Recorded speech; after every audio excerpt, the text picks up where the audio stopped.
All right, we're taping this 12:30 West Coast time, Tuesday. Ryen Russillo in-house. It's coming to the Ringer full-time in September. We announced it last night. One of the rare cases where it's just people were just really nice and happy on Twitter. I didn't know what was going on. I kept waiting for the other shoe to drop. It never dropped.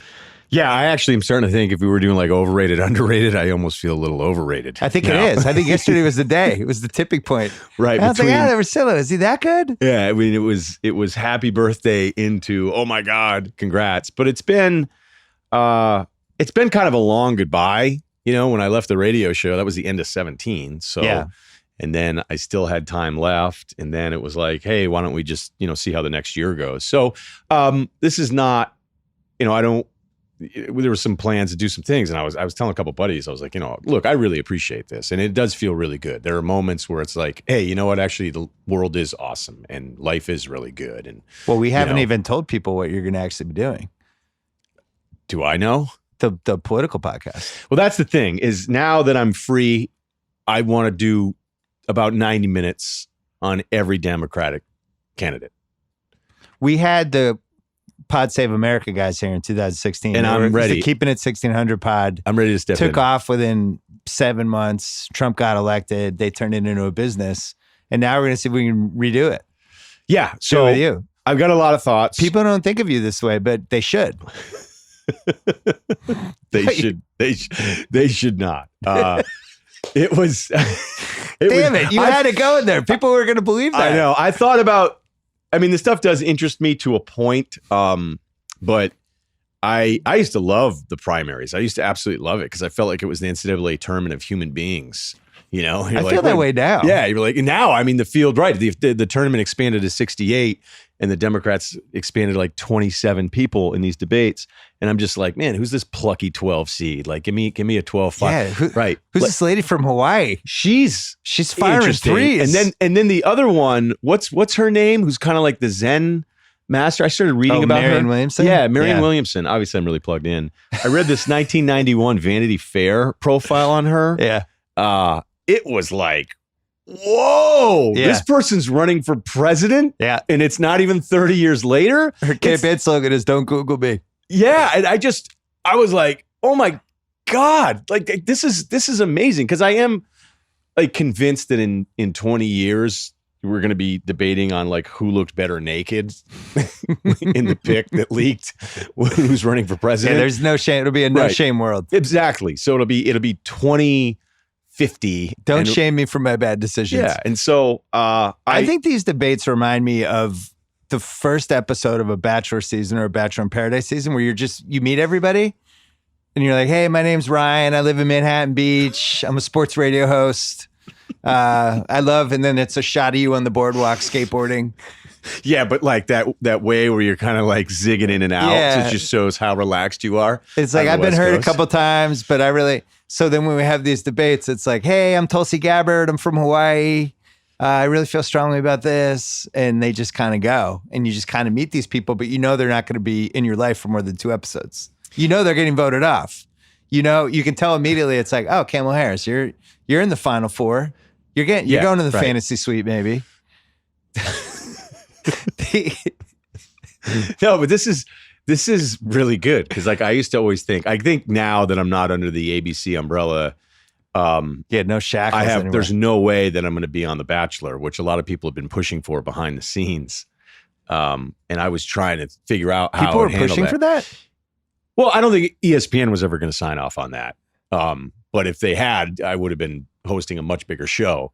I think you're too old. I think they had that 1 year where they had older contestants and the ratings were bad. So now it's like 32 is like the max. No, I am too old, but I would bring it in a way no one's brought it before. And whatever I would lack in age, I would bring all entertainment. baby oiled arms every day. I just have thought about like different things I would say when the girls get out of the limo. And, at first they're going to be like, the hair kind of sucks. How fucking old is this guy? Right. Like, he's a kid in high school. Right. And then I just like shake their hand and be like, pretty fucking amazing, huh? Like hotter in person. Are you blown away? All right. Didn't expect this. Hey, good luck to you. Hang in there. Yeah. I'll be in there in a second. So try to find this lane between jerk but endearing You know, so you'd have like some moments, and then I think there was one year where they actually pulled that off with one of those guys. I would never be a side guy. I would never be on The Bachelorette. I would just go, can I leave now? You could really get into the dynamics of the house. Being older, you would just go, all right. I have to share a room with somebody? Right. What? I don't have a single, you know? And then you just go, don't get hammered the first night, because first night hammered guy always screws it up. Well, they do intentionally. They absolutely. They make it like a 9-hour day. Right. They just keep giving people. They give people champagne because that immediately just makes you lightheaded. Right. That's like a Nephi Kyle move. Two glasses of champagne, and all of a sudden you're doing shots. Can I get a piece of ribeye here or something? Right. No food at all. Yeah, no food. It's a lot of like lettuce hummus. Cups. Here's some hummus and old granddad, but good luck tonight. And plus, nobody's eaten for 2 weeks anyway because they're about to be on camera.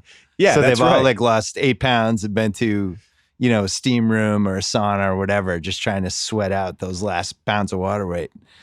I think the best way to do it would just be to try to bring America along with you, so that you get them to turn. So at first, when they think you're a jerk, they'd be like, "Wait a minute, this guy invited me to the party. And he wants me, the viewer at home, to have a good time, and he doesn't really want to marry any of these people. He just wants me to have the best possible time I can have while watching." Like I know Chad, who was on The Bachelorette, who just went full meathead. I'm going to just get hammered and eat turkey slices and walk around. I know it's going to shock you, but I met him. You ran into him. And the Equinox. Yeah, we did. We saw him at Equinox, and then we went to this. I was at a party in Venice Beach a couple of years ago, and somebody was like, "Do you know this guy?" I was like, "Yeah." Actually, got me watching the show again because I thought he was kind of funny. And he went so heel, so hard. Yeah, it was tough to get like everybody on your side, even though it was entertaining. I think there's a lane there. I really do think there's a lane where it's been good for him though. He's on those MTV shows now. Yeah, do you like him on those shows? No, I don't watch those shows. I draw the line at. What's the worst show you're watching right now? What's your guilty pleasure show? The Hills, New Beginnings. I just did an entire podcast about it on the Ringer Dish, and I can't believe I'm watching it. It's not even a hate watching it. It's more of like, you have the term hate watch. It's more like a car crash watch. It's basically a cautionary tale for 15 minutes of fame and what happens in like minute 24. The 15 minutes are long gone. And you're just putting back together the pieces of this 2-year run when it was pretty cool and you were actually kind of famous, and now it's the aftermath. It's good. Did you love The Hills? I kind of liked it. Yeah, I did. I liked how it was. Did you like Laguna Beach? I did. Me too. My whole thing is I like any show where they have that kind of infrastructure of just fantastic editing, good music, great cameras. Nobody really saying anything, but everything seems like it's the Heat diner scene. You know, the kind of intensity, but it's really like, I think I might go on a second date with him, but it's built up for like 3 minutes. So by the time there's a revelation, it feels substantial. I just like it. I haven't watched the Hawaii surfing show. They did a year and it was like called, God, I can't even remember. It was a year with Hawaii surfers. I watched that one. I like anything with the gimmick. You've always been a big surf guy though. So that was a good tie-in. That's true. Yeah, it's my happy place. When they found Justin Bobby on The Hills, I was like floored. I'm like, where did you find this? This is like Luke Perry, real life. Like the Dylan McKay storyline of 90210 was the most absurd thing ever. Like he's just a high school kid that happened to also lived in a hotel by himself. Yeah, and then would also like, hey, I'm going to go to Europe and write the best, selling novel. And you're like, you're fucking 16. Like, maybe I'll dirt bike in Belgium. And you're like, what? How? And yet it worked. It just worked because it was so stupid. And then Justin Bobby actually existed. Like the guy was wearing a wool cap in LA, summertime, working on motorcycles. And you're just like, what? And obviously Adrena was like in. And I'm like, do you blame her? And then you're thinking like this, you found this guy? Like you found a real dude who did this? She's still crying about him if you No way. In The Hills New Beginning. Yeah, they tried to she had a kid, it didn't work out. They got back together and it's really depressing. I saw her in Manhattan Beach once. That's the end of that story. Could be. So anyway, you're coming. You're starting in September. Dual Threat is moving to 3 times a week during the football season, but it's not going to be all football. No, we're going to, It's going to be a combination of your old ESPN podcast and the current Dual Threat podcast merged into a 3 time a week something. Right. So, and then when that football season ends, cuts down to 2, and then you come back on mine for like that 22-week stretch during NBA. Yeah. And then pop on some other stuff too. Like you did the Town rewatchables last week. I know we're going to get nominated for stuff. I don't know what. I know the Peabody committee is circling it. I don't know what the podcast Grammys are, but I'm sure it's a lock. We'll see. We're talking about the Town rewatchables. Yeah. It went that well. You think we'll get nominated for something? I think we're in the award buzz. I think we'll see in December, but I think, we'll see. We'll see People how it think goes. that's the only reason I got a deal here. The People are Town rewatchables? Yeah, that the company was on the fence. Like we're on the fence and then that happened. The They're Shine stepdad thing. Like he just showed up, threw a no-hitter. So anyway, we're very happy to have you. It makes sense. We're going to figure out some digital on-camera stuff as well. And who knows? Who knows what's going to happen? Very excited. Let's talk about football. 2 things that happened this week. Normally I don't get excited about football in the dregs of August. Tom Brady, let's start there. He's selling his $39 million mansion in Chestnut Hill, which is right behind the Pine Manor soccer field where I played youth soccer when I was a kid. So there you go. Are you going to buy it? Thinking about it. Could go back there, try to relive the glory days. The timing of it was weird because nobody moves now. His kids are in school. You don't like pull your kids out of school in November and move them to Greenwich. So it does seem like it's a shot across the bow. But I can't figure out the Brady. Is it Bow? Shabao. That's what I meant. Okay. Just I'm a big below deck guy, but we didn't get to didn't that mean in that. our I screwed reality that up. show part. The Brady Patriots relationship reminds me of the movie Eyes Wide Shut, which I've been watching for a while because we're doing a rewatchables about it this fall, and I'm trying to figure it out. It's this marriage where not everything is being said, and there's underlying stuff, and they might just be able to get through it fine all the way to the end. But every once in a while, something bubbles up, but it always has the potential to just go off the rails like it did in that movie. And I can never totally figure it out. They redo his deal. Now it's just a 2019 deal. He gets more money, but he has no security after this year. And then they ask him about it, and he's like, it is what it is. And then he puts his house on the market. Like, this all seems like a big deal, but then he's 42 years old. Like, how fucking long can he even keep playing?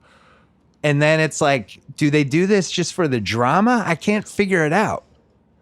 I'm just confused by the story is where I'm leaving you. Okay. No, I think you bring up every good point, and there's not really anything to debate there. I'd start with the real estate thing, though. How many times have we been wrong about where a player is going or what they're going to do based on a real estate rumor? I mean, how many bad real estate rumors have you heard over the years? I feel like we're 2 for 2 in the NBA with Kawhi and LeBron. Yeah, but Kawhi also registered his kids in school in Toronto. Remember that one? Yeah, it was a red herring. Okay. All right. LeBron, when I hear, NBA guy has house in LA, dude, all these guys have houses Yeah, but he bought here. 2 next to each other. That was, to me, the red flag. Okay, but LeBron also In supposedly, what was it, when he went back to Cleveland the first time in 2014, he was supposedly because of his giant house. Gonna do it because of the house here, and they were gonna get the kids. I mean, KG's house in Malibu, it was constantly, he's gonna come out here, he's gonna come out here. But and the thing is, never happened. When you buy 2 giant houses next to each other in Brentwood, like that's like where Al Michaels lives. You're not, if you're coming to LA for a week, you're not gonna be like, oh, so where'd you get the house? Yeah, we're in Brentwood. We're gonna be spending the week there. Like that's a place you live. You don't. Yeah, that's vacation not a in Malibu Brentwood. house. You're right. But the Peyton Manning West Hartford one is my favorite ever. Like I don't even really know that one. Monday Night Football, and it was because he was buying a house in West Hartford. I was out to dinner. I was sitting. My routine would be like, I'd go to a restaurant, bar, I'd watch a game, get out of the house, sit there, eat some chicken parm, and a guy in West Hartford comes up to me. He goes, you know who's going to be our new neighbor? I'm like, who? He's like, Peyton Manning. Like, just bought a house here. I go, that makes no sense because he doesn't need to have a house in West Hartford. He doesn't, like, I can guarantee you the Peyton Manning deal at ESPN, if he were coming to ESPN to do Monday Night Football when that was the rumor, is that you never have to be in West Hartford. Gruden didn't live on Trumbull Street. Okay. Yeah. So, Gruden was probably there twice in 5 years. So he puts it on the market. I mean, there's obviously other parts of this that could be financial where you just go, hey, you know what? Maybe real estate's been on fire for a bunch of years, so it's time to move on. All right. So now that we get into the facts of what we have, Tom Curran is usually really good on Brady, Belichick specific stuff. Guy I trust. Yeah. He just did an interview today where he said Brady's not happy. He's not happy about this.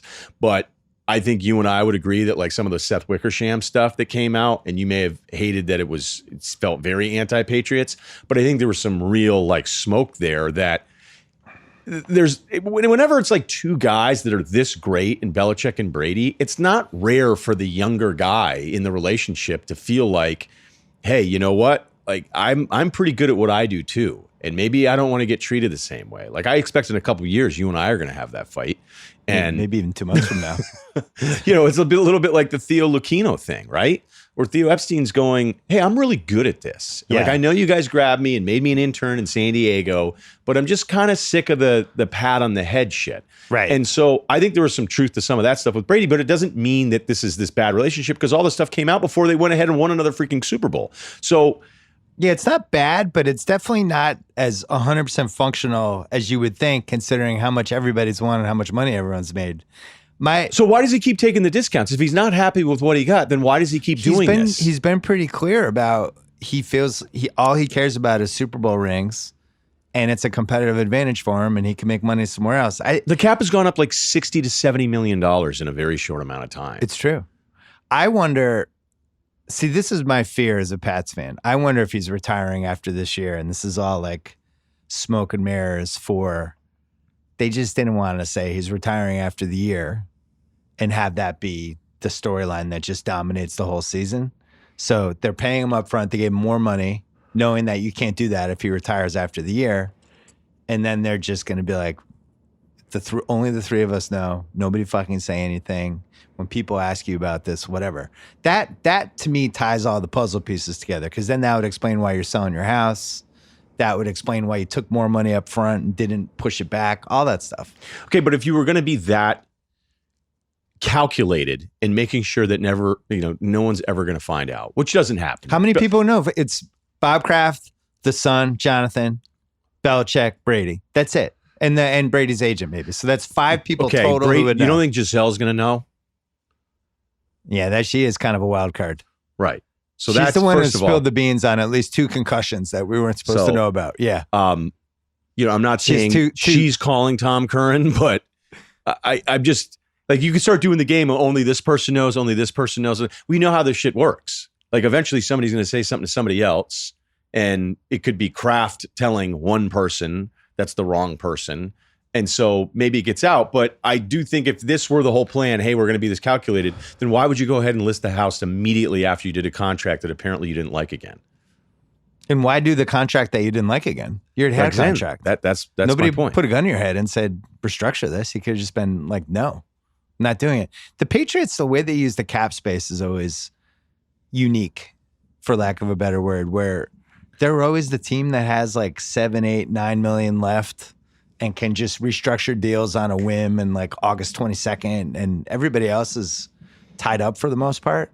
And I don't know the strategy behind that. Like when that Green Bay, Mike Daniels, when he became available, and we had all this cap space, I'm using we like I'm on the team. It was like, oh, cool. This is why they saved the cap space for a guy like that. And then he just signs with the Lions. So they've always had this buffer. And it seems like it's always ends up being used for stuff like this, restructuring deals, creating more cap space, but it becomes like this Ponzi scheme.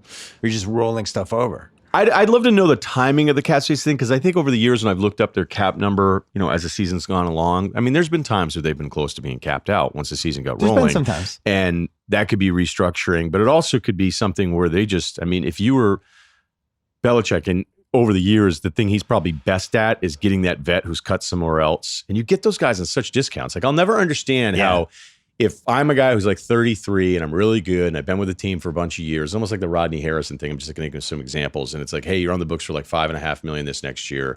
And you go, oh, that's way too much. Okay, well, we're not paying you that. And then they sign somewhere for like nothing. And you're like, well, why couldn't the original team had said, we don't want to pay you 5.5? It's about like 2? There's like, it's such hurt feelings that it's just understand in football business that you end up getting him as a discount somewhere else. So maybe it's the Patriots going, hey, let's see what happens after preseason 3 and 4 cuts. And then we have some of that space that's there. But back to Brady. Well, I will hold on one point on that. John Skipper told me this once a long time ago. He said the hardest thing to do when you're a boss is to tell somebody they're getting a pay cut. If somebody's making X and you go to them and you're like, okay, now you're going to make Y. It never goes well. No, but that's totally understandable, right? Because once you see that money and you go, this is what I expect to make. This and the place that you're at is like, we don't think you're as good as you were when we gave you that, or we overestimated how good you were when we gave you that, and now we feel you're worth this. It never works out. Nobody's like, cool. All right, so I agree. 75% as much. Good call. I had that Dwight Howard comeback player of the year take. That was. I could have done a better job. I interrupted you. What was your last point? No, but there? I'm glad you got that in there because, I mean, that's been the trend that you see in the NFL all the time. But I would always still be like, why couldn't you just made a few million? But you're right. It's hard to come back from. The Brady thing, I was going through it again today. And 3 years ago, I remember arguing with people going, okay, well, I mean, he can say, hey, I'm going to play on 45, but we're going to sit here and accept it. And here we are kind of like entering year 4 of when I think he first said that he could play like another 5.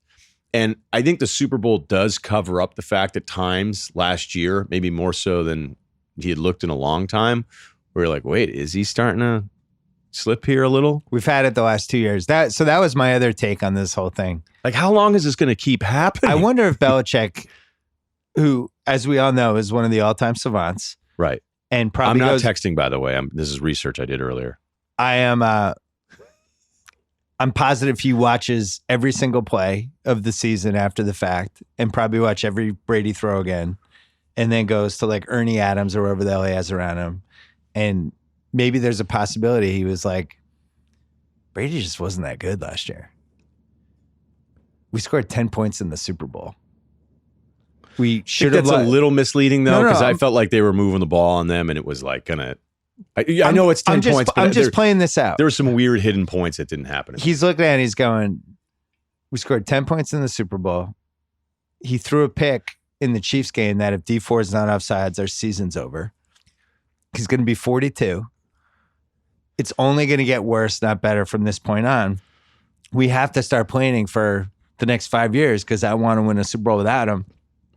Hey, Tom, this is it. We're done after this year. We'll pay you whatever you want this year.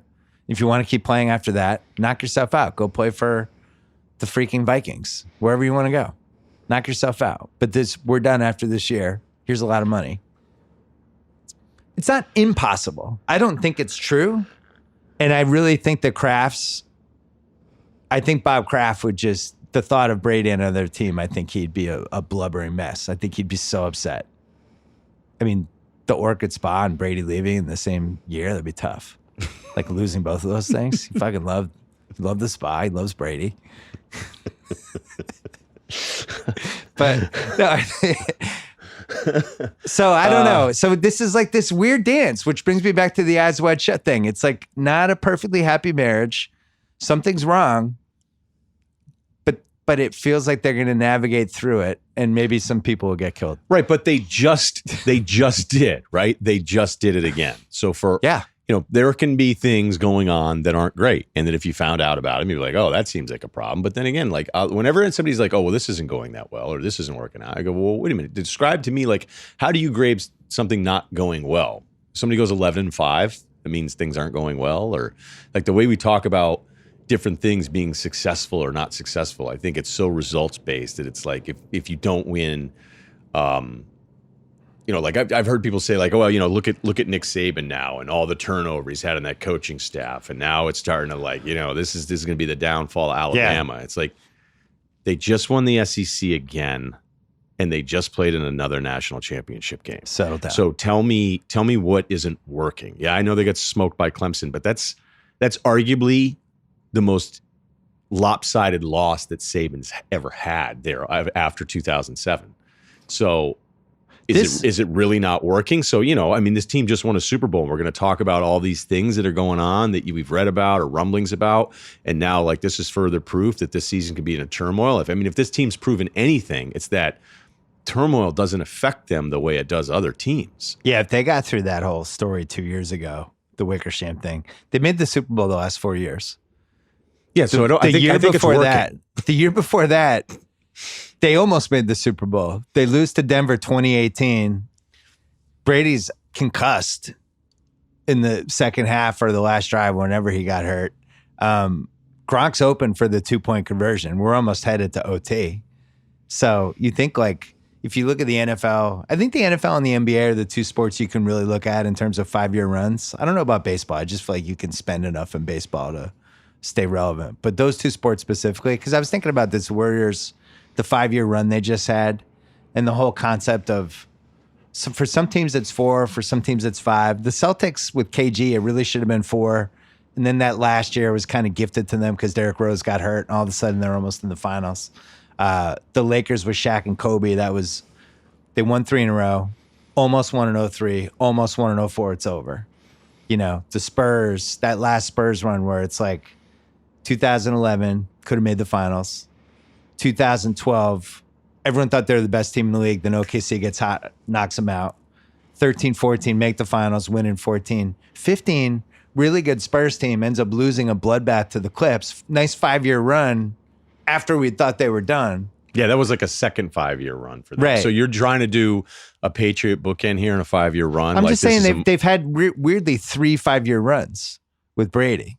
They had that first one that they did. They had that next one from 07 to 11 through when they lost the Giants Super Bowl. And then that third one really started the Denver one and went all the way to here, where they've been the best team in the league for the last 5 years.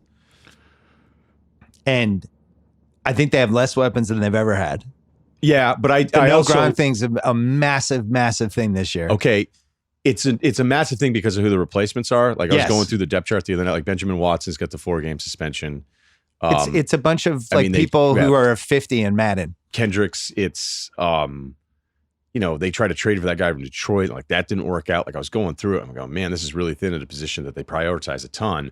They lost an A+ blocker who, in a big drive, could make a couple plays every time. Yeah, I just think it's important to remind ourselves that they're not losing A+ Gronk. They're not replacing the Gronk you're replacing from last year is not the Gronk that was this absolute nightmare matchup. I don't think he got the same kind of separation consistently last year. Not at all. But he was having another left tackle. But yeah, he did murder people, which he always had done. That was weird. When he became not an absolute A+ receiving option, then on the broadcast, it'd be he's really taking the block, and be have you not been watching him his whole career? He murders guys off the edge. But the 2 biggest games of the year, when they really needed him the most, Chiefs OT, and then that last Rams drive when they scored the TD, he was the dominant guy on those drives. Yeah. So. Yeah. Okay, I want to do this, though, because when we sit here and you start wondering, should I start, and I don't even mean this as a joke, should I start focusing more on plyometrics? Should I start lengthening muscle instead of building it? I look at what Brady's doing going, oh, I like that you're looking at this from a gym corner standpoint. Is this really a thing? Should I get on the diet? Is there a way to actually experience longevity? And then you go and think, okay, so he just turns 42 last week, and you compare it to the other QBs. Montana was 38 in his last year, right? So and it was an old 38. He felt like he was 50. By the way, he got his ass kicked. He did. 86, 8 games. Well, the Jim Bird hit, I think, was the most brutal hit anyone took in the 80s of any QB in a big game. He was missing time all over the place. Yeah. And then he didn't play in 92. He missed 5 games in 93.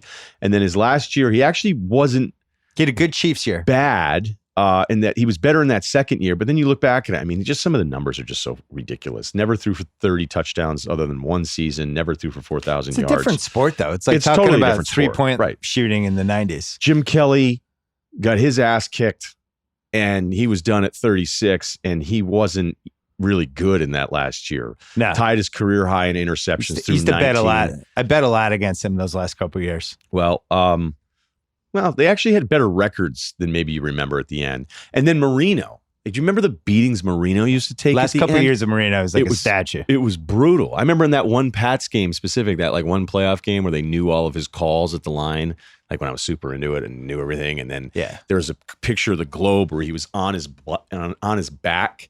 And I'm trying to think, was it Collins, the white guy off the edge that the Pats had? They had somebody who like was in his Todd face. Collins? Yeah, I think it was. Not Walpole. It's Todd Collins. But the picture, the cover of the Globe was Marino looking up into the face mask of the Patriots guy that was right on top of him. And they were like, what was the quote? And he was like, you guys really like kicking the shit out of me, don't you? And it was ugly. Like it used to get so ugly. And then you compare that with Brady that yes, it's a different sport. You left that Elway though, which I think is an important guy to mention in this conversation. Because he aged nicely.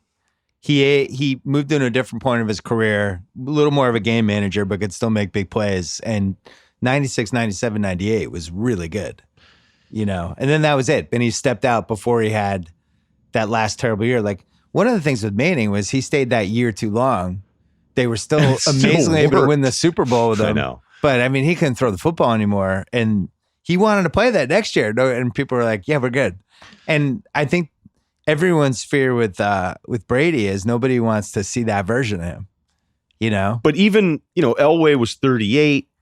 Favre was so good in that first year of Minnesota. Yeah. I think that's one of the most impressive seasons you're ever going to see from a quarterback. Well, we thought he was done too. Well, it was like he went to the Jets to get back at the Packers. Like, talk about serious vendetta. Right. Like, I can respect the hell out of that kind of grudge where he's like, I'm so pissed at Green Bay, which he shouldn't have been because he was the one screwing with them. He was really constantly. bad the year before, too. Well, and he just started doing his own thing, and he was retiring 4 straight off seasons. And then finally, they're like, dude, enough. Yeah. And he was like, oh, you have a problem with me? Like, I can fake retire every fucking year if I want to. And they're like, actually, we think this other guy's really good. Yeah. And he's like, well, screw you. I'll go to the Jets just to go to the Vikings in 2 years. And he was unbelievable that first year with the Vikings, almost MVP. Who knows what would have happened. He was never the same after that, the Bounty Gate game. And then he was really bad at 41. And so now we're going into a 42-year-old season where Brady, who showed some signs last year of not being as crisp, which is completely forgotten because they won a Super Bowl. And, people still arguing he's the best quarterback in the league, which I'm like, I don't know that we can say that anymore.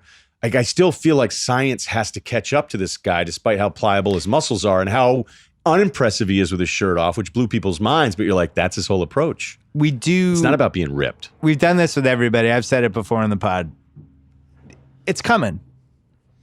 You're not fighting it off till age 50. Like, he's going to have the year like Kobe's last 2 Lakers years and Peyton Manning that last year. And it's going to happen. But do you feel like you don't feel what year it is? How uncomfortable are you saying that, hey, this is the year? Like, I'm calling it. I don't think it's going to be this year. My bigger fear. I'm afraid to say it, so I'm not going to say it either. My biggest fear with this coming year is the weapons and the fact that they have a first round pick that I'm not positive they're going to be able to rely on.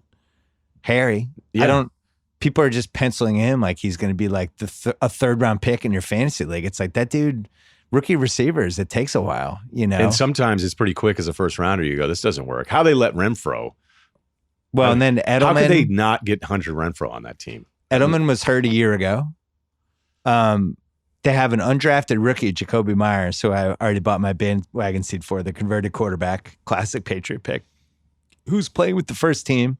Bunch of like just replacement tight ends. Do you think in the draft room, 4 running backs? They're like, who are these 2 guys? We're like, okay, well, this one guy's been a tight end his whole life. Well, this guy was a bullfighter.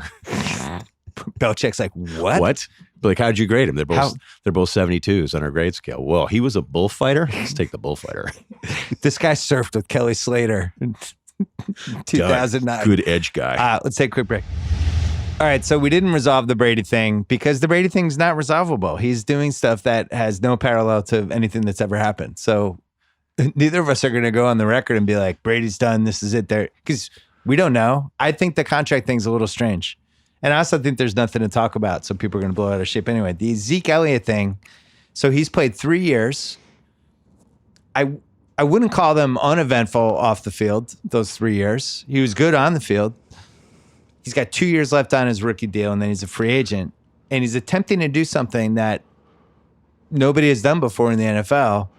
He's holding out with 2 years left on his rookie deal, and he's basically going to play chicken with them. And the ammo that he has is, you can't tell me that running backs don't matter. You drafted me 4th in the entire NFL draft. So they have to matter if you just spent the 4th pick in the draft 3 years ago on a running back. You can't now tell me that all running backs are replaceable. You can get anybody. You can win Super Bowls without a running back. Why'd you take me 4th? Pay me. That's the case, I think, for Zeke.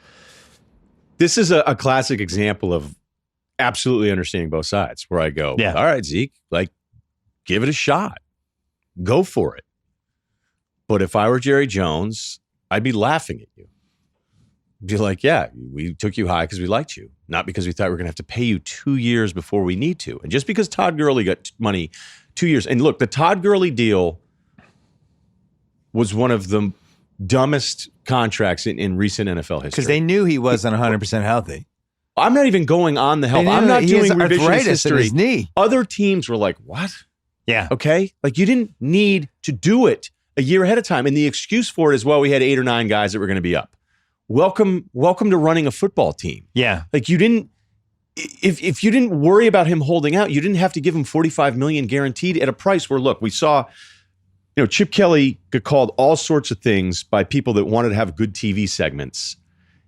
And the reality was, he didn't want LaShawn McCoy at $12 million as cap hit at a position where he felt like he could get value and spread that money around. Okay? Yeah. That was it. That's all it was.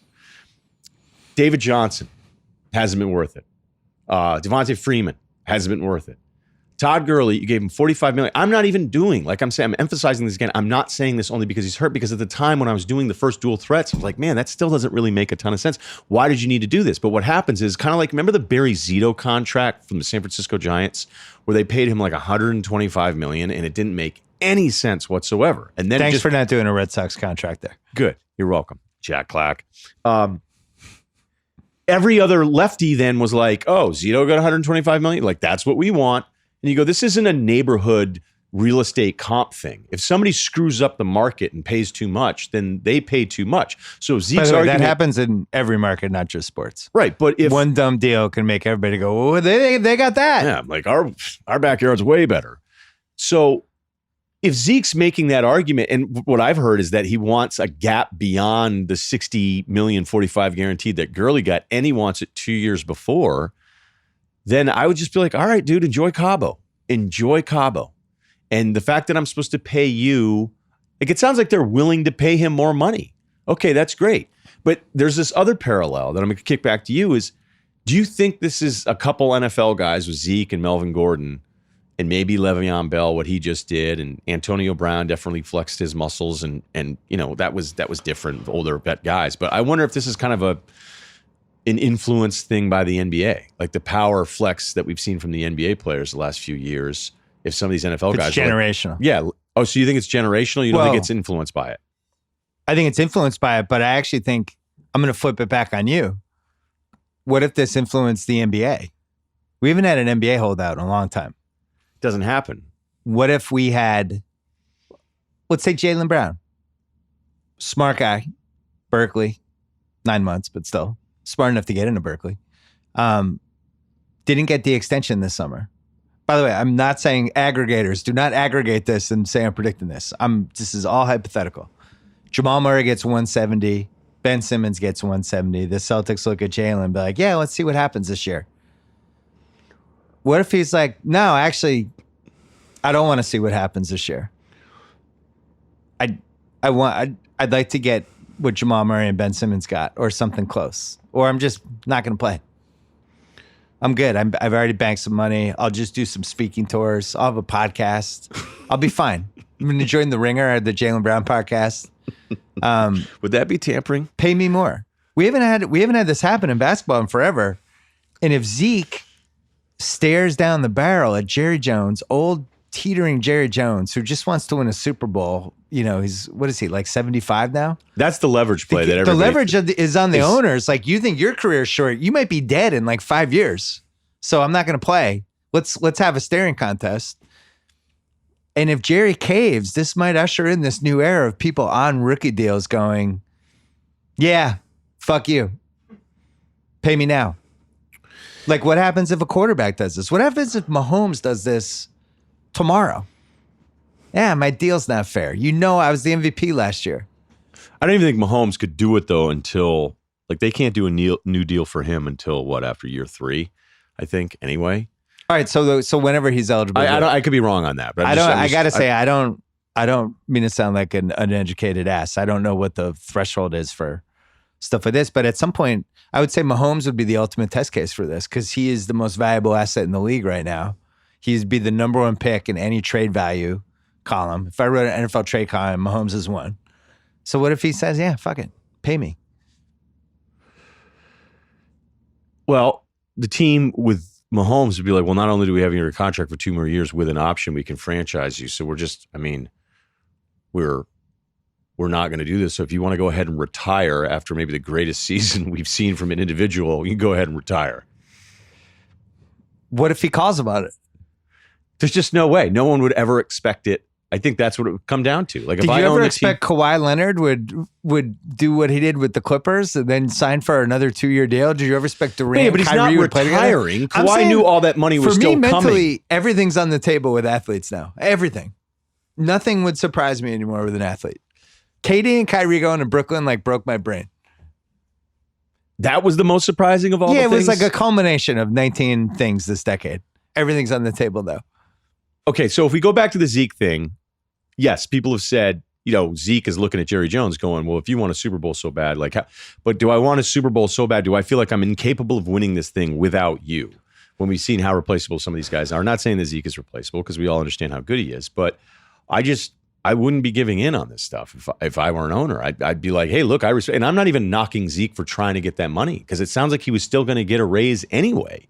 And first of all, I would have never drafted a running back. I don't care how good. I wouldn't have taken Saquon Barkley too. I just wouldn't. Love that guy. I know. You already was the pod last year that we first did the dual threat where you were arguing he may be the greatest running back of all time? Yeah.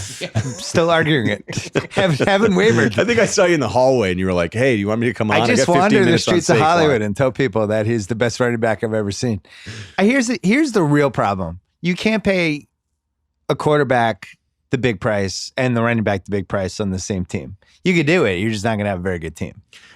Nobody's ever been able to navigate that in the 21st century. I think probably. Well, I just don't think you should. Kurt Warner, Marshall Faulk, probably the last time we saw somebody even try to, or maybe Edge James Manning. I don't know. I don't know when it started, but you just can't really do it anymore. I don't understand though why so many people would just be like, well, you can't have 2 guys at $25 million. And then you can't build out the rest of your roster. Like, you guys seriously get like $10 million every year extra. I mean, the NBA cap forever would be like, hey, we went from 61 to 62. Like, oh, it's at 63.8 now. Like, yay. I mean, that's nothing. In the NFL every year. And on top of the way you could structure some of the stuff, you could start doing some things because it's just easier. There's more flexibility and freedom to figure out your sheet to do this, knowing that there's TV deals coming around the corner in 2 years. So I think what you're presenting, and I'm not saying you're wrong, but I mean that stare down would be, okay, Mahomes, you seriously want to retire after, like, say he plays this year and then he's like, okay, I want this deal. Like Russell Wilson got his new deal a year before they had to, but they felt like, hey, you know what? Like, he's been the best bargain in team sports.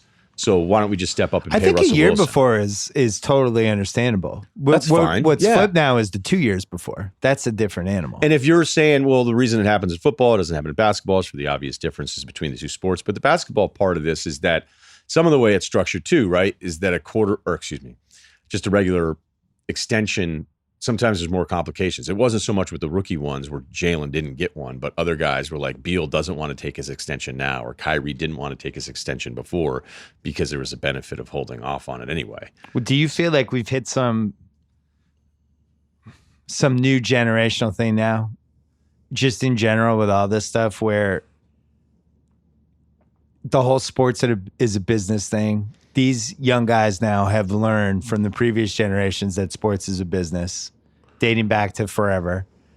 And now they're approaching it from the moment they get into the league as a business, themselves first over the team, which kind of undermines the concept of a team in some ways because, if you're just thinking, give me the most possible money right now, then every team is going to have to figure out who their one guy who makes the most money is.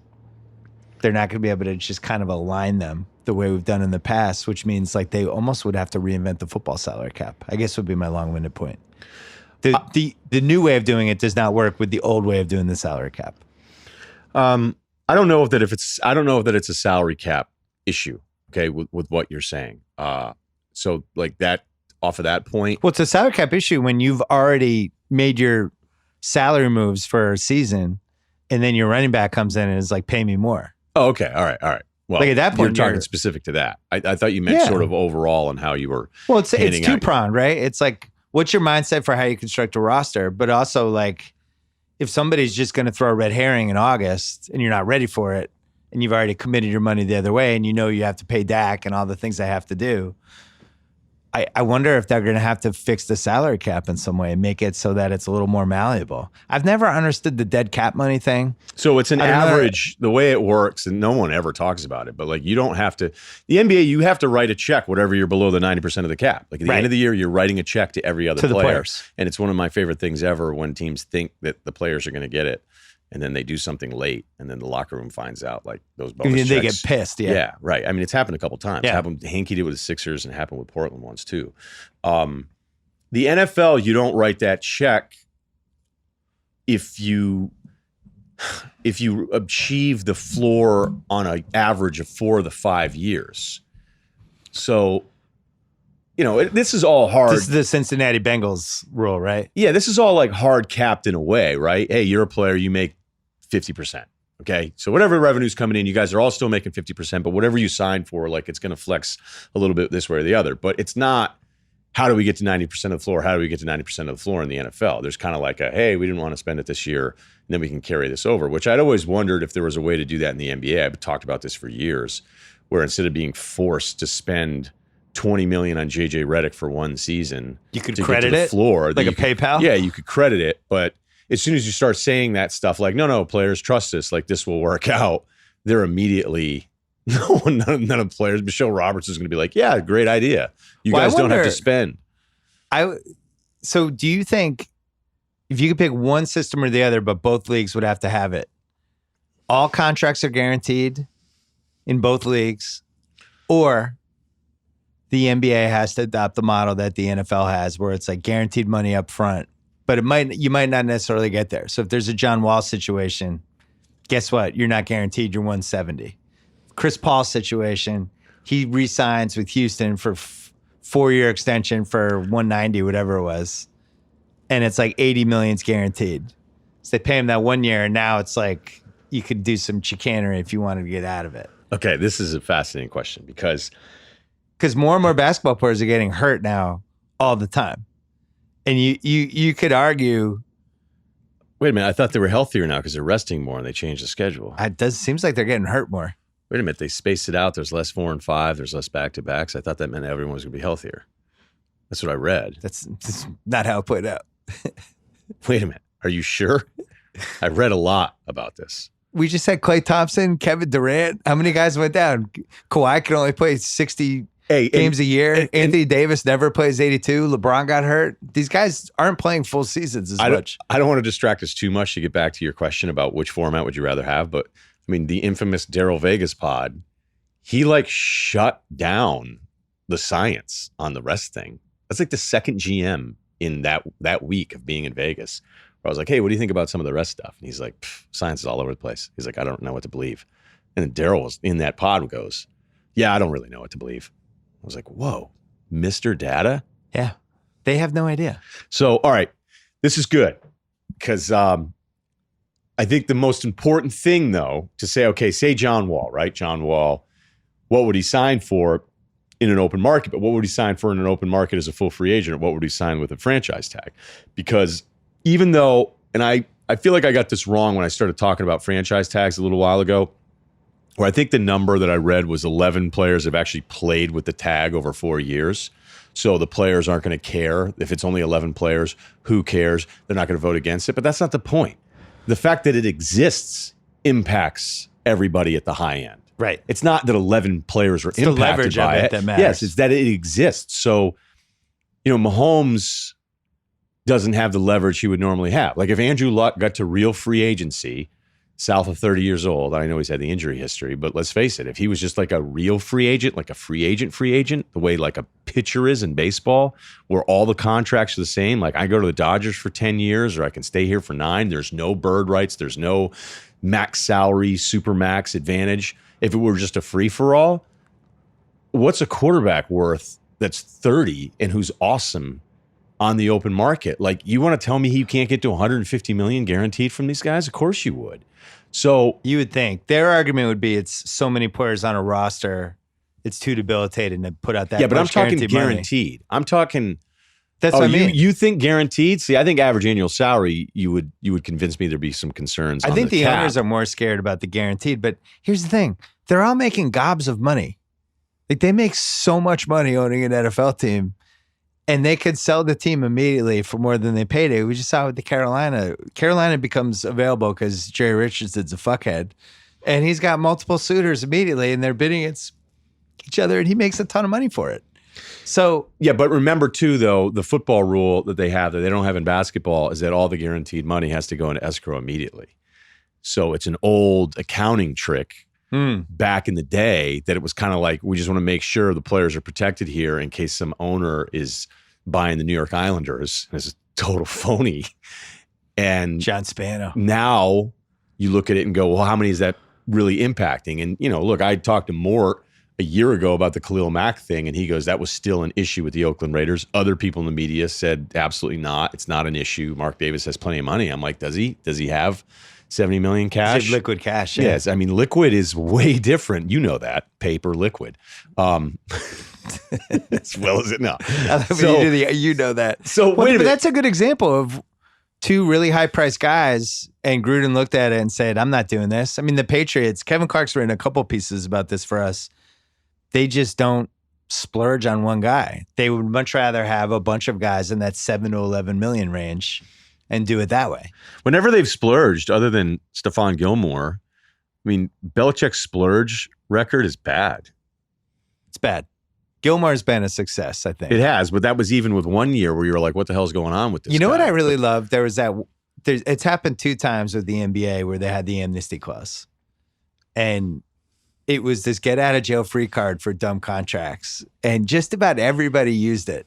Now, the contracts were longer back then. You had 6 years, 7 years. Now, shorter contracts, harder to do. But it was so funny how many people made these massive mistakes. It's like, and mistakes that they made like a year earlier, the same GM. Oh, right. But that's kind of my point. Is that we gotta get rid of that. You go, okay, here are all our guys that we want. And guess what? We're probably going to miss out on both of them. But shit, we still have $25 million in cap space. So is it worth it to give Al Harrington this much money? No. Well, remember the Johan Petro, Jordan Farmar, the Nets, when they struck out on everybody and they had that sad press conference? Wait a minute, say that one again? They struck out at everyone in 2010 when they got, I think Prokhorov had taken over. Yeah, and they signed those 4 guys, and they had that sad picture of the 4 of them holding their jerseys up. And it was like Johan Petro, Jordan Farmar, and like 2 other guys. Petro was decent from the elbow. I'll give him that. But let's get back to because if it were just if it was all NBA structured, okay, in the NFL, I think the NFL guys get way more. There's way more fairness in their contracts than they want to admit. When you're getting this money guaranteed and you're at the top end, like it's kind of like getting guaranteed money. If you're going to sit there and tweet about, oh my gosh, I was owed, $14 million in year 5 of this deal, it's like, well, you're either pandering for sympathy or you don't understand how contracts work. Like I think most players should know that, like these years at the end here are fake. So I'd rather, in a way, have all the NFL money be guaranteed. I don't know that it would really change. I think it would just change structures of contracts, but I still think they'd top still guys be spending the same money. Yeah, they'd still be getting their money. It would be structured a little differently, and it may hurt some of the mid-level guys a little bit more because it's like, hey, I can't do this fake deal. So if you're going to do a 2-year $6 million, like that's the best I can do instead of some 4 for 16. Yeah, if it was like 2-year, 3-year deals max and everything was guaranteed.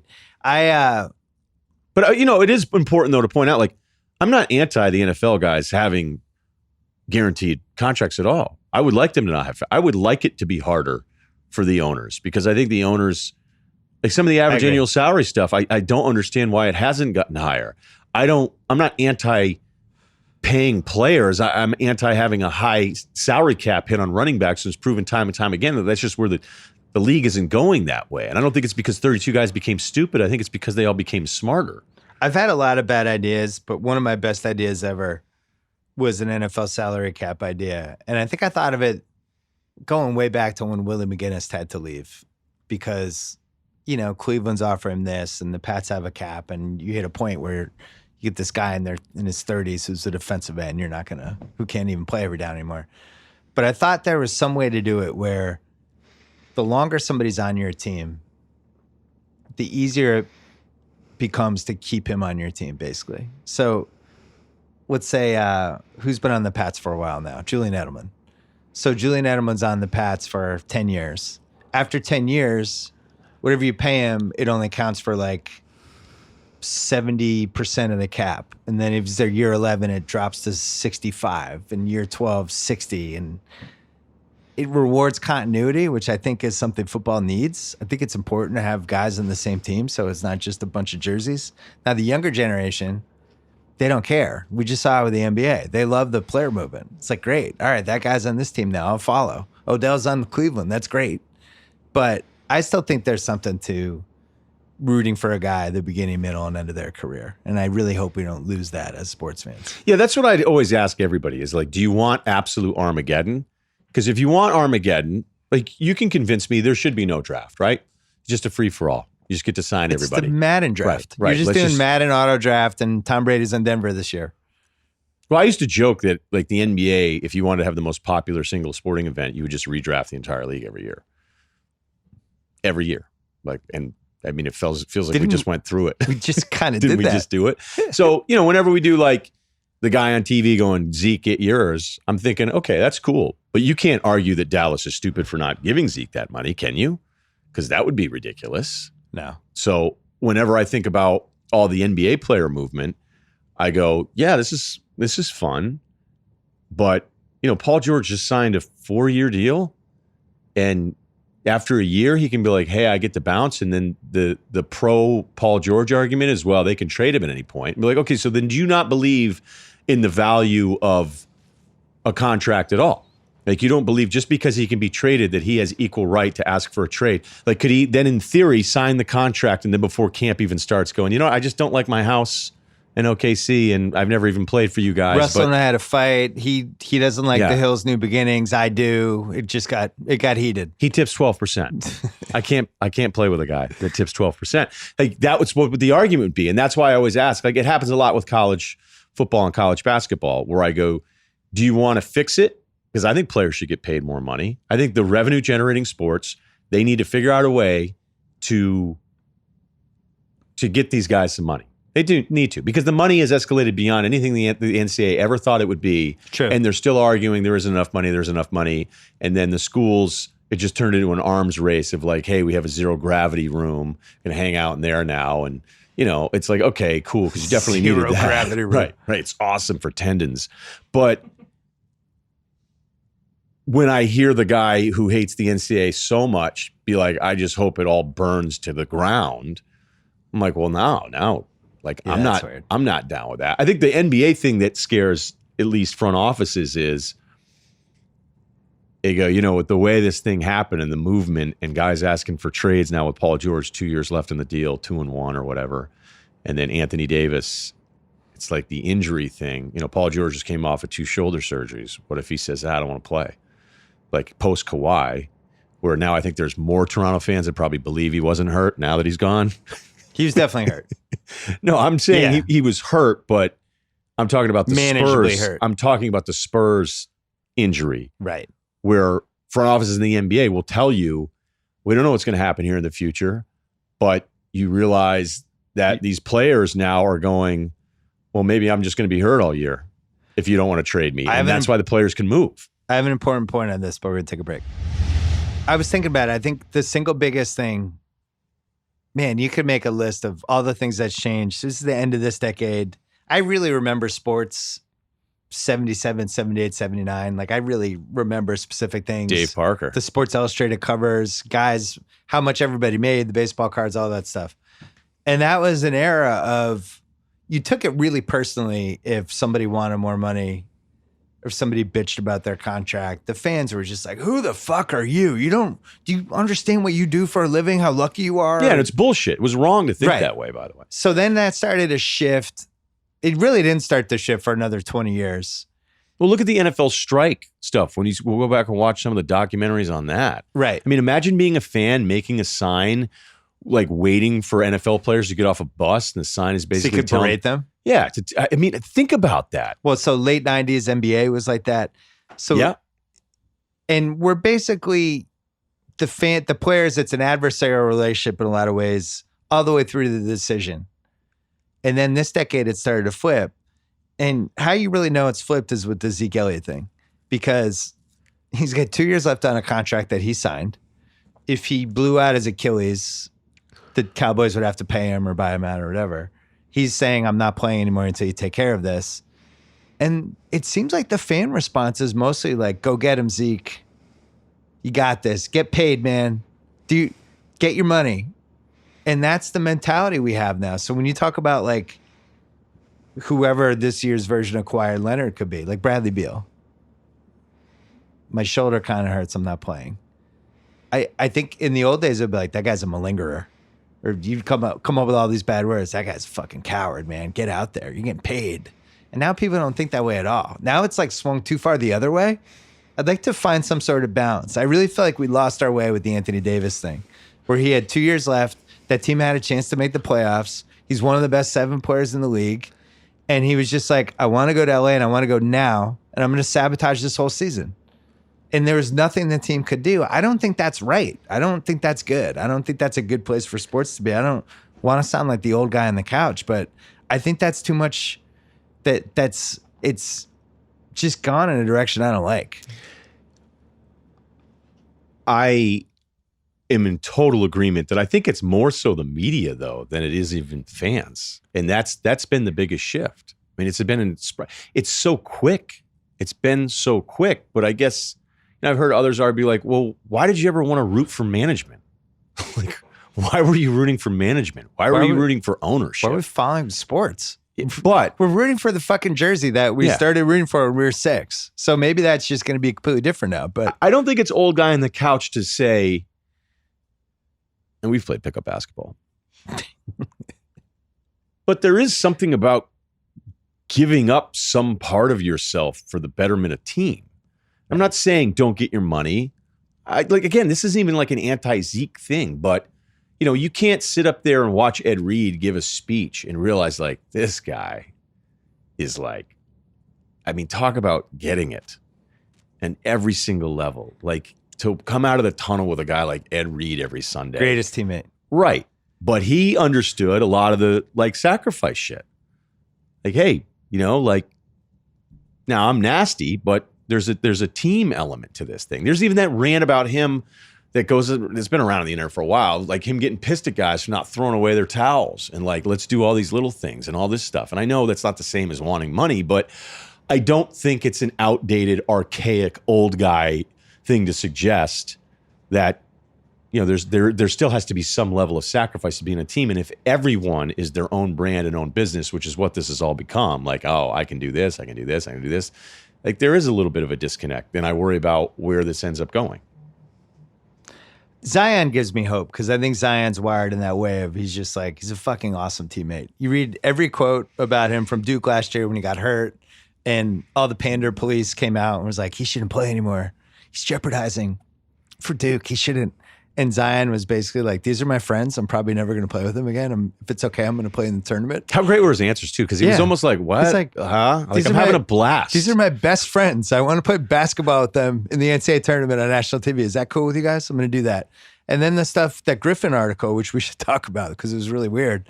The Zion, the stuff Griffin said about Zion and that, it was just like, this guy's a fucking awesome teammate. He just wants the team to do well.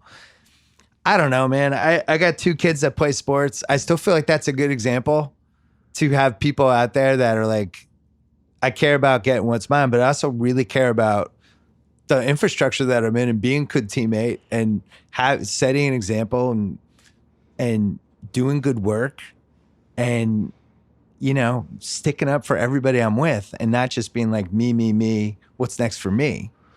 I don't want my kids to learn that lesson. Again, I'm being the old guy on the couch. Zion said everything the right way. Let's see if it doesn't work out in New Orleans year 4 or 5, how he feels. And he's not saying everything the way Braille that's just like dudes in the media. You're in your 20s. You're like, I want to say yes to everything, or I want to make sure everything I do is special. And I'm like, wow, how much is Ford going to pay me? So let's see how the Zion thing goes, because we both know after a while you can be in a business where you're like, okay, now I just start looking at this differently. But it doesn't mean that you necessarily end up having to be a bad teammate. I don't think that guy's ever going to be a bad teammate, because I think he gets it. By the way, when he was asked at the press conference, like, hey, what do you think you're going to do after 7 years? He's go, are you guys serious? Like, is it worth asking him that question, to have that be the question and the answer that resonates? He hasn't played in a game yet. He's just excited to. What the fuck is he supposed to say? Yeah. Like, well, if by year 3 we aren't contending, I'll force my way out before my rookie deal is up. It would be funny if life worked the way that professional sports now seems to work, where I could just come home and my wife would be like, yeah, I'm good. I'm out. Be like, what happened? We got married. Any reason? Nah, I'm good. Bigger market. I want to move somewhere. I don't know. Somebody looked at me at the tennis club today. I'm good. I'm out. I'm done. Like, what? What happened to we had a marriage? Yeah, somebody followed me on Instagram and just started giving me attention. I was like, we should pair up. Okay, somebody slid in my DMs. It never happened to me before. It is funny, though. I was reading about Reggie Miller recently, and Reggie Miller hit this point in the early 90s when people were really starting to figure out the cap. And he was like, he'd been the 91 Celtics Pacers series with Chuck Person, and Reggie Miller's becoming a thing, and his contract's up after, I think, the 92 season. And he's hanging out with Magic Johnson. And he's working out in LA with Magic Johnson, I think Byron Scott. And Magic Johnson becomes like this mentor to him. Magic Johnson introduces him to his future wife, tell him all this stuff. Magic Johnson tells him, play out your contract and sign with the Lakers in 92. And Reggie Miller's like, I'm not going to do that. I made a commitment to Indiana. And that summer, with a year left on his deal, he signs this new big extension. And if you go back and read the quotes, he's like, professional basketball in Indiana means a lot to me. I want to build like my version of the Lakers here. And this city and this place means a lot. And I was reading it. It felt like it happened 700 years ago. I was like, wow, this guy. Right. And I wonder, like, would younger players read that today and think, what an idiot? Yeah. Like, what a dumbass. You could have played with the Lakers, man. Magic was telling you. He plays at UCLA. Oh my God. Magic was laid it out for you and you just stayed in Indiana? Stay with those local yokel fans? What are you doing? Meanwhile, and then Reggie Miller they build a team around him that ends up playing in 6 Eastern Finals in 11 years. And even though he wasn't a superstar, but is still like the focal point of that. And it was the right decision. Now, if he'd bounced around and played for 5 teams like Ray Allen did, or Ray Allen was a better player, but Reggie Miller belonged to Indiana and Ray Allen was better, but doesn't belong to anybody now. It's like, what city is like, hey, it's Ray Allen night. Come get it. Come get some. Okay, but you think Ray Allen's like, yeah, but look at what I did in Boston. Look what I did. I don't think he obviously cares. To hit one of the most iconic shots ever, which I think you've called it the biggest playoff shot. The greatest basketball shot ever. Got to play with LeBron. Right. He should have been to 2001 finals, went head to head against Iverson, had some really good last basketball days ever in Seattle runs. I thought he was the 2008 finals MVP. So I guess the question is, which career would you rather have? Would you rather have the career where you did everything in one city? Or would you rather have the career where you just had an awesome individual career, and a lot of people passed through your life, and you played for a bunch of teams, but now you're in that situation like LeBron was, where you're passing a record and the crowd doesn't give a shit because you just got there? That's a tough one. Yeah, it is tough, but I still feel like Ray's the answer. I think because of that shot. I mean, I can't stop thinking about that shot and trumping it. But I think back to like younger guys reading about that now, I bet you they do go like, what an idiot. And you have to remember too, like, even though these guys are pro athletes, and this is part of just becoming older, like I used to always kind of laugh, like one of the first times I'd be around a team and you'd go, oh, wait, there's like a dork on the team? Like a pro athlete is a dork? And be like, well, yeah, like it's 25 baseball players. Not Herder though. No. Herder is, I'm not even going to tell you some of the Herder stories I get. When is he coming on? Well, there was a bit of a controversy because I have been the number one Herder guy. Did somebody's jump on your corner? And then we had his people appearing. I've had Herder's cell phone number for a couple of months. I've never bothered him. And so somebody gave it to me and be like, hey, if you want to hit him up. I'm like, I don't even know if I'm not going to do it until, further developments. And then his people reached out and were like, hey, we want him to go on with you. So I was like, all right, let's book him. And then Cerruti goes, no, they want it to be with SVP. I was like, all right, well, you know what, though? That makes sense. He's a Maryland guy. So then here I've talked up Herder, and then Big Cat sends me a text a couple weeks ago and goes, hey, we have an interview coming up. You're going to be totally jealous. And I was like, well, who? Big Cat went in and got... And he's like, we got Herder. Oh my God. And I went, you know what? I was like, actually, that's beat, because I don't think you would have Herder on if I hadn't been making Herder jokes flagrant. For a year. Yeah, that's a fuck you. I was more upset that Herder's people, like, look, they want to get Herder on part of my take. So, you know what I mean? Like, he thought, like, this is a good get. So I understand the strategic part. So I wasn't really upset. They didn't know you had this idea for a podcast, you and Herder, called Hurt Locker. Just you guys flexing in tank tops. I just thought it was a no-brainer. I may have sent him a text once. It was like, what do you think about you, me, Buckhead, Thursday, Tall Boys? And he was like, who is this? What's your name again? It felt a little bit like on the food chain that I was not. It wasn't so much me as it was Van Pelt. So you'd rather be Ray Allen. I think I would rather be Reggie Miller. But I think that's just. But I don't think that's a personality thing. But I don't think being Reggie Miller is a bad thing, and where people would look back and historically. So, like, let's start doing this whole thing, right? And this is the point I was going to make: is that even though some basketball players are like 27 and 28 years old, and you go, well, how impressionable could you still be at this point of your life? Yeah, we have friends that are over 30. And I don't even know if some people, it's just like, hey, that guy's a really impressionable person. I think basketball players become incredibly impressionable in a way that it would surprise the public. And I don't know if it's because of the way that so many basketball players are brought up. It's because they're alone a lot. Where they're sheltered, where there's a bunch of stuff that's going on, where it's you're going off to all these different camps and it's competitive, but then you're hanging out and you're like meeting new guys. And like, I remember when guys started wearing all the bands on their arms, I'm like, wait a minute. So like Kenyon Martin wears a bunch of bands and now every other player is going to do it. And then like one guy wears a headband and now it's like every guy's going to wear a headband. I think what we've seen is that LeBron is so powerful.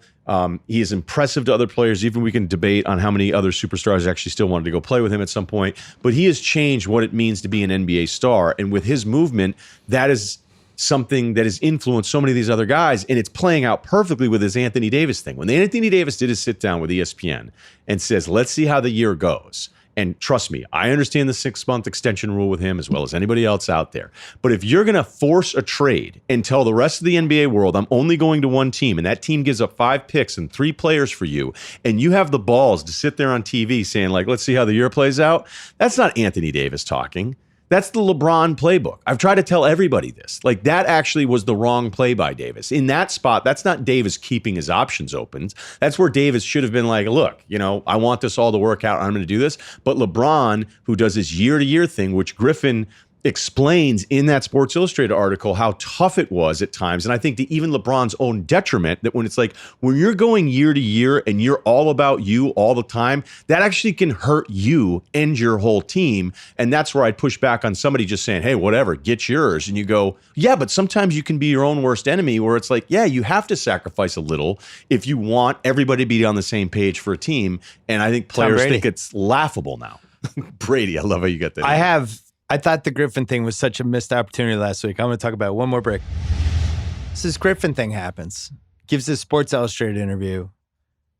The first person I've ever seen go on the record with all the stuff everybody has said to us off the record about LeBron and the whole experience. I've said the year-to-year thing before. Yeah, we've said it on the podcast. Yeah, right. We talked about this on the podcast over and over again. It's not a criticism, by the way. It's reality. He did it. I mean, it's what he did. His thing is always, I'm year to year because I never want to let ownership or management be able to be like taken a year off or settled. He used the year to year as leverage Yes. to get what he wanted every single year from the team, whether it was the amount of money they spent on extensions, trading first round picks. They traded 5 in 3 years. It was always constantly, well, I mean, you could keep that first round pick, but I mean, I may be gone next year. So I don't know. You do what you want to do. He definitely did that. And then the other piece of the Griffin thing that both of us have heard over and over again, and I've said on this podcast, and it sounds like a dig of LeBron, but it's really not, is it is a no-win situation to play with LeBron in some degrees, because he does get all the credit if the team wins. And if the team loses, everybody does point to the other pieces and start saying, well, if they just traded this guy, or if this guy had done better, if this hadn't happened. And this is really exclusive to the last, I would say, 7 years, because he took a ton of shit. In 2009, I remember Rick Bucher coming on my podcast and saying, well, LeBron just didn't get it done in the Orlando series. And LeBron had like the greatest 6-game statistical series like anybody'd ever had to that point. It's like, wow, I love MJ Bucher. would have won it. I love that Bucher, was his worst take. But he's been so pro Kobe that He he's was. anti-LeBron shit. But I used to make fun of it about it on the podcast. He's still doing it. Yeah. He's still It's insane. anti-LeBron. We all have our lanes. 2010, he got rightfully annihilated, LeBron, for the Boston meltdown. 2011 finals got rightfully annihilated. But I think once the Cleveland thing happened, especially those 4 years, the way that team was set up, it just became one of those things. LeBron wins, and if he doesn't win, it's got to be everyone else's fault. I think it started that last year in Miami because Wade wasn't playing as much. Totally. I mean, Bosh was traded when they were down 2-1 to the Pacers in That's the thing. year before. So he says that out loud, a thing that we've heard from everybody. Everybody. Yeah.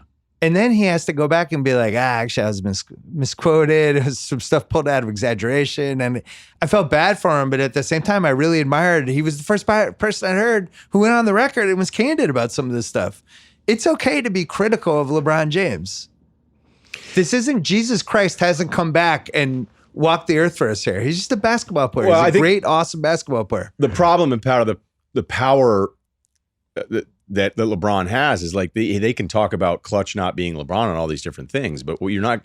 If you want to have a good relationship with Clutch, you can't criticize LeBron publicly when you're his former GM. And it felt like Griff was one of the few guys that LeBron was cool with. I mean, think about all the GMs LeBron has had a problem with, all the coaches he's had a problem with. Now, I think the no-win thing is a little exaggerated with LeBron because it's actually kind of inaccurate. Well, you win if you win the title. Yeah. You win games. I mean, think of all the other guys that we think are stars that don't even come close to sniffing the success or a chance at a championship that we saw from LeBron for an entire decade. So to say, it's a no-win situation, well, that's not really accurate. I can understand, like, I meant a no-win, like you're not right. getting the same credit you would get if it was whatever else. So I saw everybody freaking out about it on Twitter before I read the article, and I made it through that first LeBron part because honestly, most of the article is about New Orleans. And Griffin. It's way more about that than it is the LeBron stuff. And so the LeBron part in the beginning was like one part, and I went, oh, wait. I'm like, oh, so everybody's doing this again?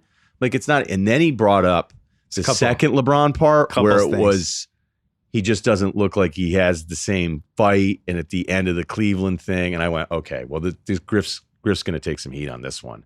Because it was like a second part where he was criticizing him. And then LeBron, tweets out like, I've had it. I'm sick of people saying this and I'm coming out. And it's like, all right, fine. But like, you're going to have to play, like you're going to play a full season of intense defense too. Because that's probably it's probably not smart for LeBron to even do that. Because I thought Griff made a good point. And it's a point I've made on this podcast. There's nothing more fun than watching your kids play basketball. And LeBron, I think when he won that 2016 title, at this point, it's all gravy in some respects. And the family part of it, you start to look around and be like, oh shit, this happened to me after, at the Grantland thing, like doing 5 jobs, and you realize how much stuff you're missing. And I look at my daughter, I'm like, shit, you're 9. And I missed 75% of your games and I didn't go to your musical performance. And you really start caring about that stuff.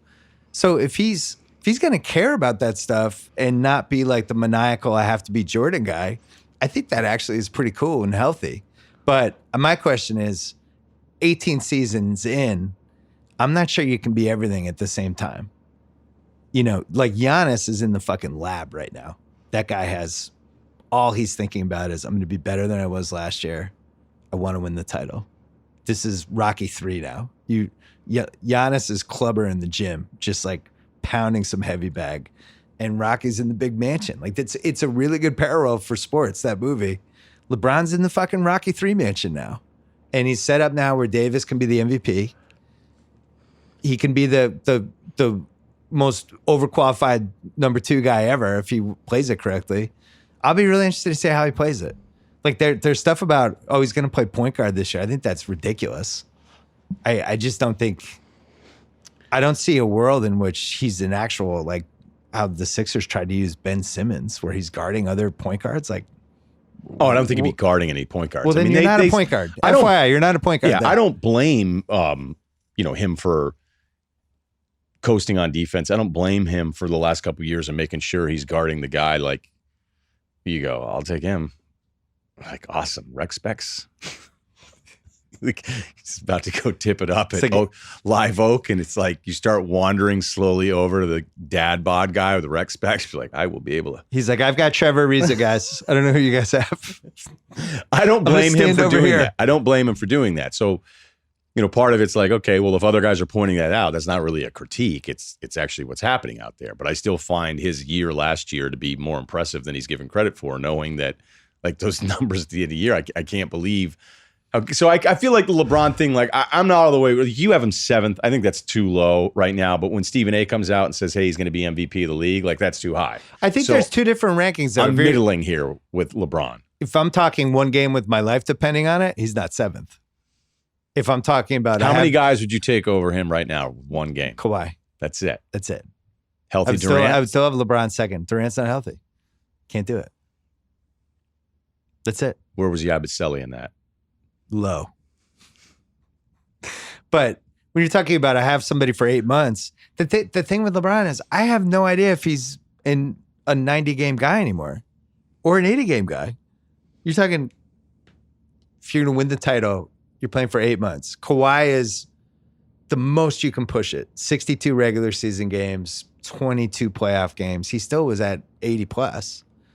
I have no idea if LeBron can play 3,000 minutes in a season anymore. Now, Brady's going back to Brady's done things that we never expected. But the key thing, the difference between Favre 10 years ago and Marino 20 years ago and Montana 25 years ago is he doesn't get the shit kicked out of him in football games anymore. You don't have guys diving at your knees, and you don't have people hitting you in the head. You don't have people body slamming you. You're still getting hit, but it's not the same punishment remotely. So it's realistic you can play to 44. I don't think it's logical, but it's at least like relatively realistic. But if his 42-year-old season's like his 41, like that's the first time where I'm going, maybe he is going to do this. Right. And maybe the ultimate thing like gets back to like the beginning of the whole conversation we were having is that does Brady want his Theo Epstein moment where he's like, actually, I'm going to go to Tampa Bay for one year. And I'm going to win. Oh, that would be fun. I don't know if it'd be Tampa, but that would be fun for everybody, but everyone who loves the Patriots and Tom Brady. But as a football story, it'd be fun.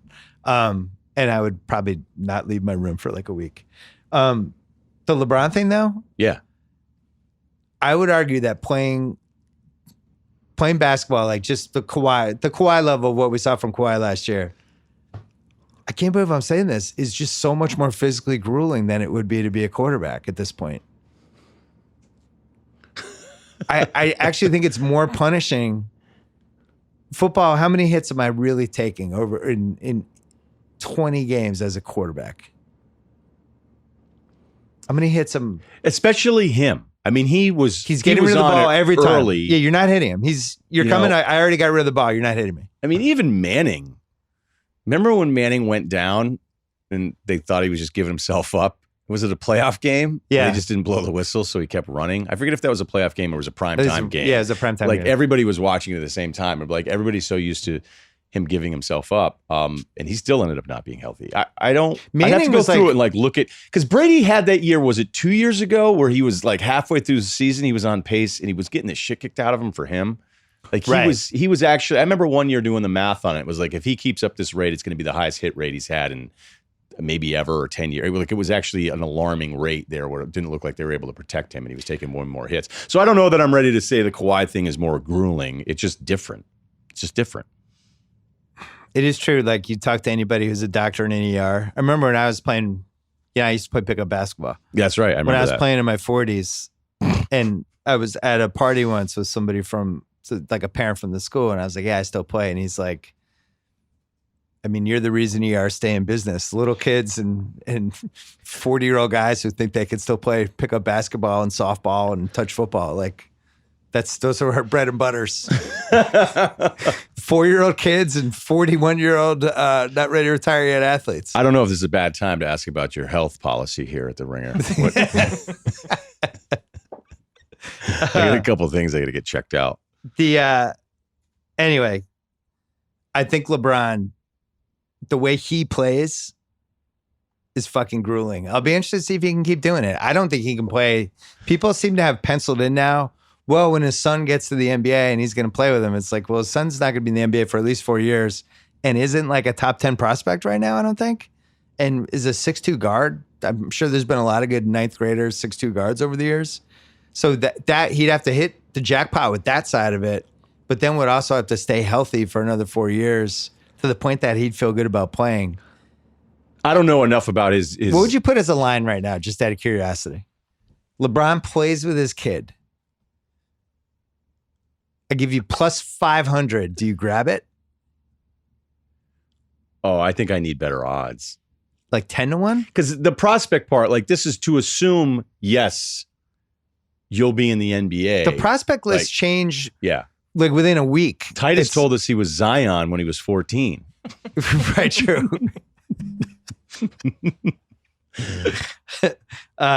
We got to go. I got 3 really quick things for you. Okay. We have a gym corner? We can do that. I have something I've observed. I wanted to share it with people. Do you care about Team USA, yes or no? The only thing I think is interesting, it's a playoff of everything we just talked about, how impressionable guys are, how influenced. And it's like, hey, wait a minute, you're not going? Well, I'm not going. If you're not going, I'm not going. And then it turns into this thing where it's like, now nobody wants to go. Do you see the Team Canada thing? Yeah. None of those guys want to go. Yeah. Wiggins not going, maybe the least surprising thing ever. I know. Wiggins is like, but it's kind of funny how, like, patriotism has nothing to do with other than, like, are the cool guys going? That's really what it is. Patriotism is now who's going to the nightclub. Yeah, seriously. You think Steve Nash called Wiggins? It was like, all you care about is Coke and Xbox. It was on again last night. You probably watched it. I can't watch it now without the director's cut. Yeah, you need the extra scenes. Because I was like, I don't remember Mohegan having these rooms. Can I make the case for Team USA for a split second? Yeah, sure. I thought it was really important in 2008 with those young guys, and all of them had the best year of their career the next year. Melo, Wade, Dwight Howard, LeBron. Being in that infrastructure, the intensity of it, working with older guys, seeing the work ethic of Kobe, Kidd, those guys. 2010, none of them wanted to go back. We made it a younger team. It turned out to be, I think, the most important moment of young Kevin Durant's career. He became the leader of that team. Lamar Odom was on there, a couple guys. That was great. 2012, I thought was great for everybody. 2014, I still vaguely remember it being good for people. And now it's starting to fade. And I just think the proof's in the pudding, where these guys go through this experience. They have different coaches. They're playing with the best of the best. They're picking up a couple tricks left and right from, like, oh, I didn't realize he was coming out here an hour before practice just to work on corner threes. There's no way it doesn't make you better. I think it's way better for you than the possible minor injury risk. But I do think the Paul George thing changed it. I think it changed the mindset of it. And meanwhile, that was a fucking fluke injury. It was a fluke injury, and he still got paid twice since then. Yeah. So, and he's probably coming off of what would have been his best season ever this past year. I mean, he was incredible up until both the shoulders, and it just, Also, you're playing basketball either way. It's not like, you're a fighter pilot. That's if you don't do this war, you're not going to be in the fighter jet. Like. Right, like if I see play basketball all the time. Right. If I see another pickup game with Melo, who's playing with NBA guys, like, these guys are still playing ball. I would say that's much more dangerous to play with, like, the 32-year-old stockbroker who's feeling himself in the New York City pickup game and undercuts you versus playing an organized game with everybody knows what the fuck they're doing. One of my buddies was at Chelsea Piers, speaking of Ray Allen. He played in college. He's only been good in pickup games, but he was like, hey, to Ray, he's like, do you want to play with us? And Ray was like, y'all hackers? And he was like, no, I played and whatever. He's like, all right, we'll see. He's like, he played around with him. And Ray wasn't going hard. I mean, he was making everything. Yeah. But the first thing he said was, like, are you guys out to fucking prove something here? Like, hey, I held Ray Allen to 7 points or something. So, that is more dangerous than that's a youth soccer thing, by the way. Because youth soccer hits a level where it gets really competitive. Everybody's kind of on the same page with how to go, what to do, slide tackles being done, like all the different things. And everybody kind of moves in concert. And if somebody then goes down a level and plays in like an AYSO game, that's how you get hurt. Because you're playing with kids who don't know that same language and end up like they come in for the ball when they shouldn't. They have no chance at it. And all of a sudden you have a broken leg or a broken ankle or something. So pickup basketball is like that too. You put the want guy in there and it gets dangerous. Team USA basketball is basically like spending at a company where companies have these spending freezes where all of a sudden it's like, now, okay, can you not park there? I'm like, what? I'll never forget. Like, that was one of my first wake-up calls of the corporate world where it was like, can we have you park in the walking lot and walk over? And I was like, yeah, absolutely. $6 a day, great savings. It's a ripoff, $24 a month or $24 a day. And then I pulled, and then there was like a private lot, like 4 different managers were pulling in there. And I went, oh, yeah, you want me to do the $6 lot. But you guys asked me to do the $6 lot. You guys are parking there. So basically USA basketball, you have to have multiple bad stretches for players to be motivated enough to go ahead and play. Everything you said is right, but when there's no like, hey, we're getting our asses kicked over and over again, like that's what'll have to happen. They'll have to have a couple bad showings, and everybody will come back and start playing again. I would just be like, cool, I get to play with Greg Popovich. I'm never going to play with him in any other situation. Maybe I'll learn 2 things. How good was Popovich's dunking material the other day, huh? Just knee slapping. Yeah, Pops hit this point like Bill Murray at Pebble Beach. That's perfect. That's better than mine. You can do anything, and it's hilarious. I was going to say prime Tiger. Like, Tiger could say something that wasn't even... He could say something pro-communist after a tournament, like on a Saturday, and the room would have laughed. You'd be like, well, obviously, I can't hit a 6-iron 320 yards. Right. This guy's on fire. You get a Netflix special. Yeah. And Popovich is in that lane. I'm done with the Pop. Like, the whole sideline reporting thing died 2 years ago for me. I've been done with that for... And now it's 2 years beyond being dead for me. My vote for Team USA would just be young players. I would go 24 and under, maybe have 2 Kemba Walker types, and then everybody else like on their way up. Do it that way. Make it like a experience that would actually help young guys. I think that's the answer. I would give citizenship to Giannis's entire family. Be like, you guys go. That'd be so funny if we did that. It's like, good news. We did it with Hakeem in 96. Remember? He was like on the fucking Team USA all of a sudden. It's like, good news. Hakeem's on Team USA. Like, what? It's like the Italian baseball team. Right. You're like, wait a minute, the situation's on it? Mike Sorrentino? Do you have a Chris Paul prediction for us? Ooh. You want to save that for dual threat?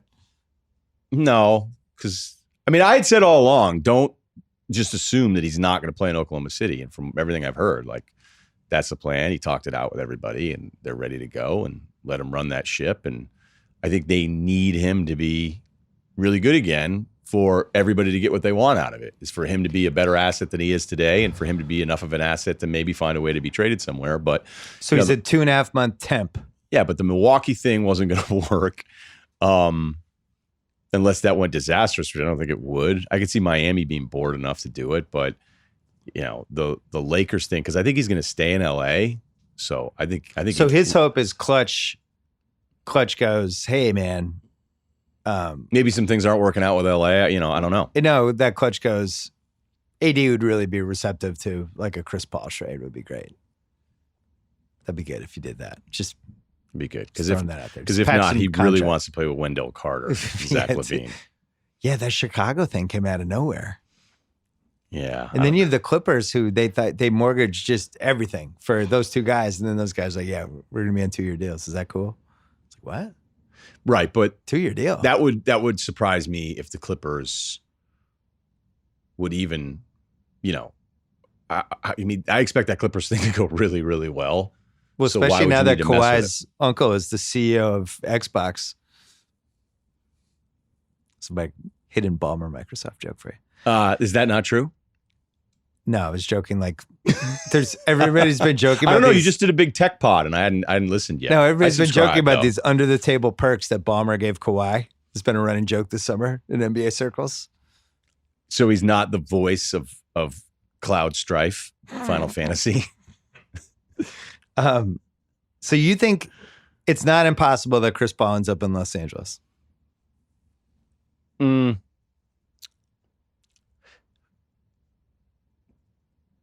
Impossible is a strong word, but I think he would like that more than maybe they would. My prediction is still Minnesota. Okay.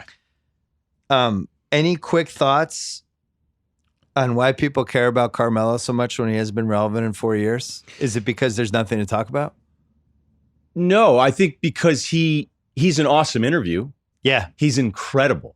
He's one of my favorite guys I've ever interviewed. It's weird that he hasn't been thrown around for ESPN studio stuff? announcing like the jump kind of stuff. Well, maybe he just, he's like, because I still want to play, right? And I know other guys have done both, Vince Carter being a good example of that. But I feel like Melo's younger, where it's like, well, if I go do that, it feels like I'm giving up.